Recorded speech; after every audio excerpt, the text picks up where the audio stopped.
Hello guys. So another day. Halika na po. Magpapakain tayo guys na aming mga alaga. Actually guys, binigyan ko sila ng 2 bulig na na saging. Ayan. So papasok tayo dito sa aming farm. So ayan.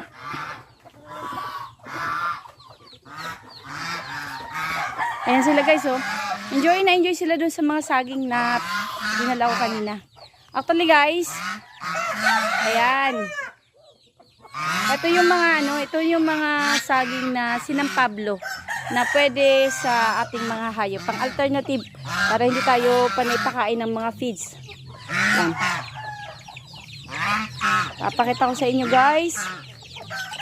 Itong aming